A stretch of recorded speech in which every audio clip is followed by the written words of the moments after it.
Well, here we are. I have decided to make a take two of this recording. I'm actually recording it to a local hard drive this time because last time I did my live stream, like literally a few minutes ago, I reviewed it and it uploaded itself up to YouTube, but half the audio was all chopped up and unintelligible. Like it was just, yeah, something went wrong. So, take two, man. Take two. Hello and welcome to um, the podcast. Is it the podcast? No, this is a live. Actually, I'm just going to do a live stream. No podcast, live. So, what we shall try to do now. Oh, where's that gone? I thought I had a different view. I want to show the view of the combined inside, outside. Oh, there it is there. This one here. So, inside, outside, and desktop. The camera goes off every 3 minutes because of some utility, some power saving mode. So I can't override it. I don't know why, but the camera does that in the background. The camera, so the background where my hand is going, that background. Anyway, look at that. We do have a dog. There is a dog who is asleep in the corner. Look at that. He's breathing in and out quite quickly because it's still pretty warm. It's actually decreased a little bit. It was 32 degrees earlier. It's down to 29 now. On the outside, we have an interesting kind of a situation because we've got rain clouds building up further to the south, which you can't see. We're looking kind of northeast over there. So the wind looks like it's coming from the east-ish. Normally comes from the southeast.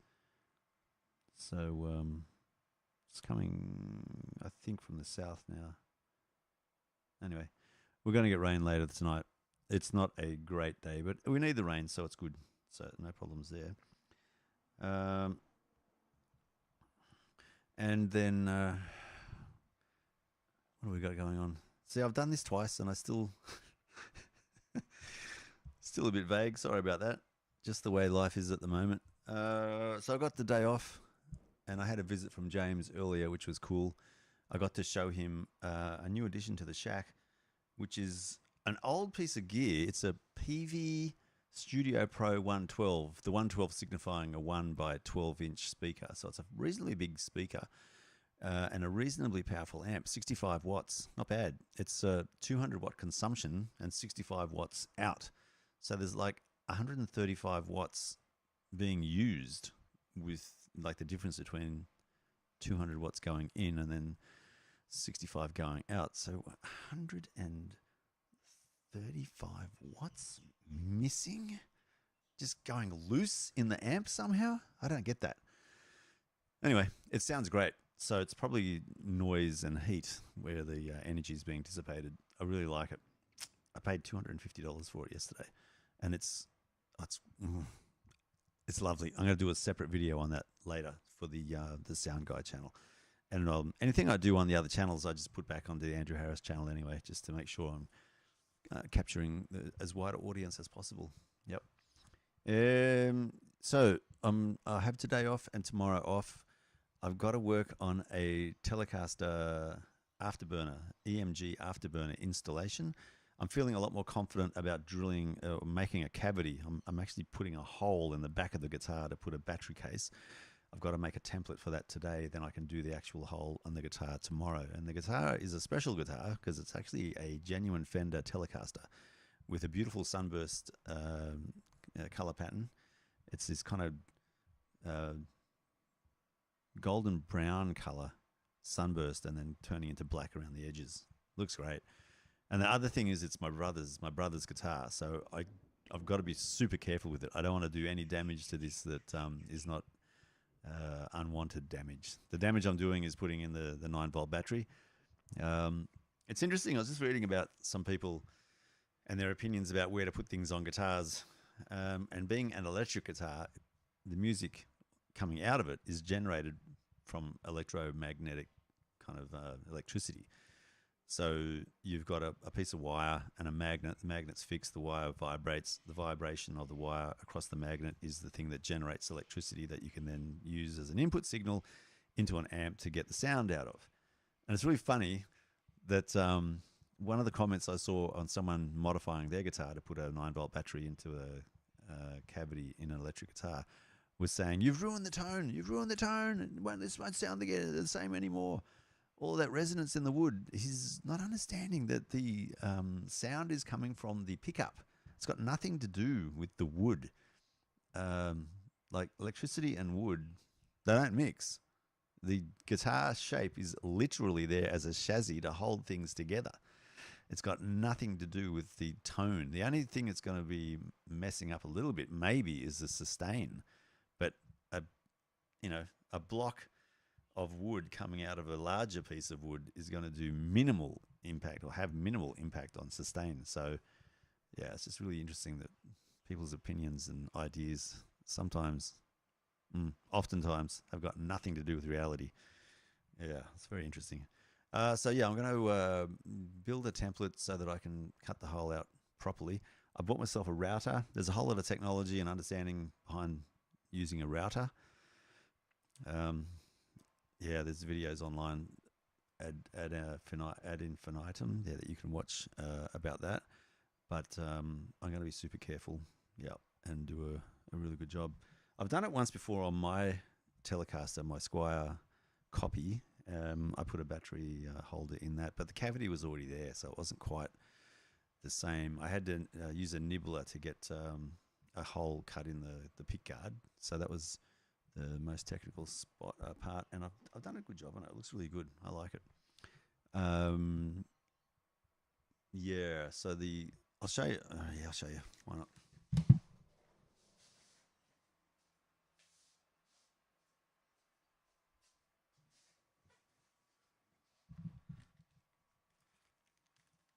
I got to put the headphones on so I can hear what the noise is like. But that's it there. So I had to basically take the strings off, take the pickguard off, and then cut a hole in there for the battery compartment to go in there. It is under the strings, yes, but it's not behind the pickguard. So worst case, the battery lasts 6 months. Worst case, then I've got to change strings every 6 months or undo and loosen the strings, put them back on again, and away we go. Best case would have been to put the battery compartment somewhere else on the guitar, but I actually like the look of that. It looks like a third humbucker. It's not. It's only two, of course, but it just kind of makes the guitar look good. I love it. And the switch is in here for it. Pulling out, activated, pulling in, deactivating the afterburner boost. 20 dB gain. Pretty cool.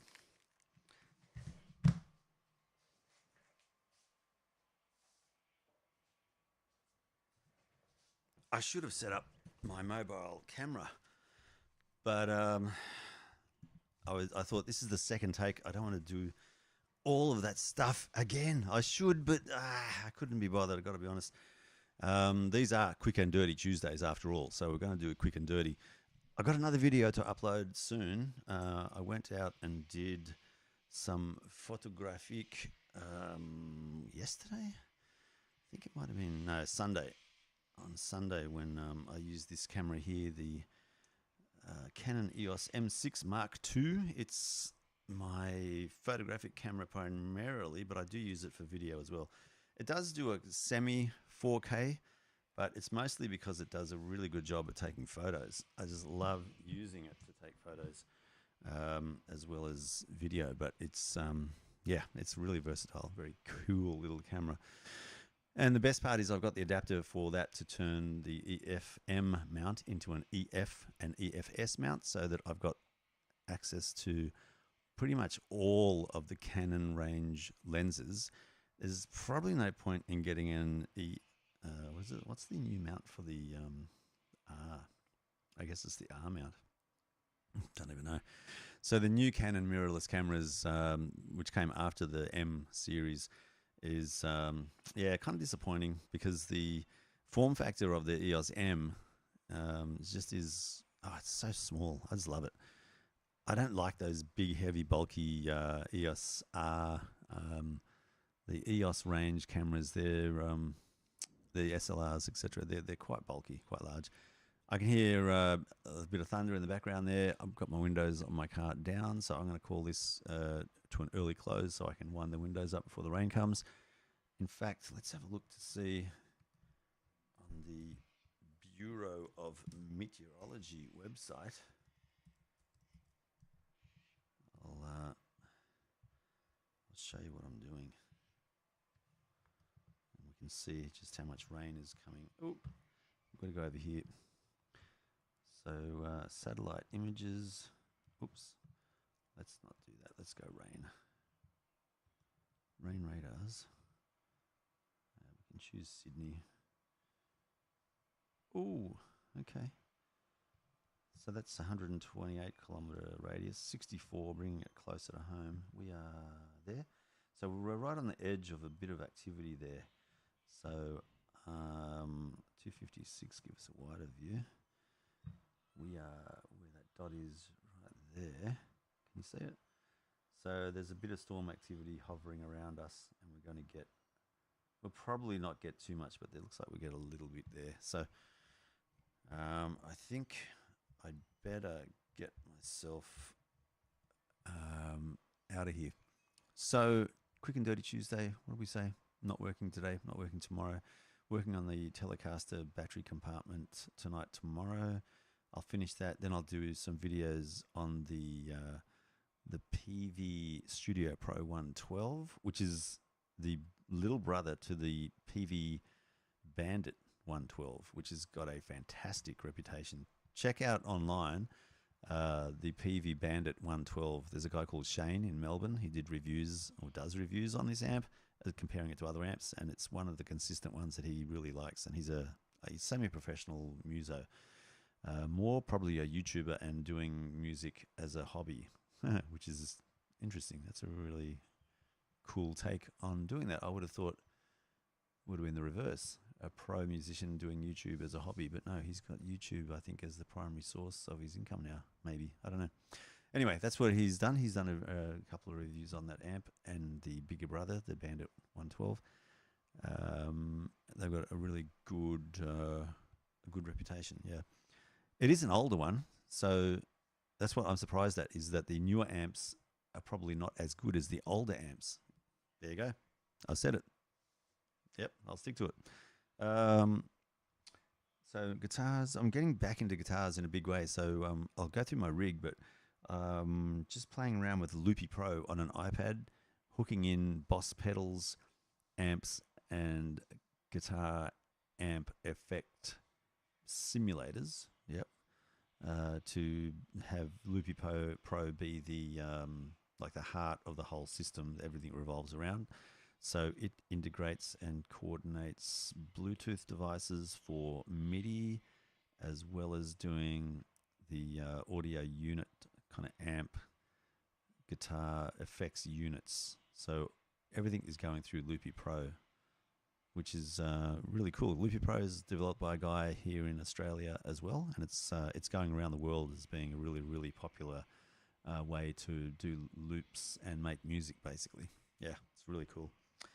And I've rearranged a little bit in the Schack here too. The next Tuesday I'll do a mobile camera kind of show and tell, because I'm really happy with the way that this link system that Ryobi have pulled out to wall mount a racking system, basically, to put all of your tools on the wall, and it frees up a lot of space. So again, I'll show you with the mobile camera how things have been freed up in the Schack, and I can make better use of the wall space. And I also have a really cool idea for keeping a place clean and tidy. And dusting and vacuuming is something I really absolutely hate. But I've got a compressor, a Ryobi battery operated, I think it's like a 4-liter, like it's a very tiny compressor, which doesn't take too long to compress the air with. And I've got an air brush thing, like it's a I don't know how to say it. It just kind of compresses air and then squirts the air out, if you like. And so I could use that to blow all of the dust and stuff out of the crevices around the Schack, blow it in the middle of the floor, and then vacuum that up. I reckon that'd save so much time, as opposed to getting the vacuum cleaner into all these nooks and crannies. I could just blast all the dust away from stuff and then vacuum it up. So I'm going to try that. Yeah. So next Tuesday we'll get the mobile camera going, and you can have a laugh and see if I get myself sneezing all day long, or whether it actually works. And if it works, I'm going to do that every week. I could do that easily. Right now I'm doing the cleaning of the shack every month or so, and there's like dusty. It's not good. Okay, now I'm rambling. So I will go. I will wish you all a good day, and we shall see all of you. Well, you'll see me. It's again the same old story. I don't get to see you. You see me, but I don't see you. I read about you. I can see the views that you've had of me, but I can't see you. Unless, of course, that's creepy. I don't see you. Yeah, you see me.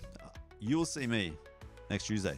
Until then, have fun, stay safe, enjoy 2025. It is the year. This is the year. So enjoy it. Make it happen. Okay, bye now.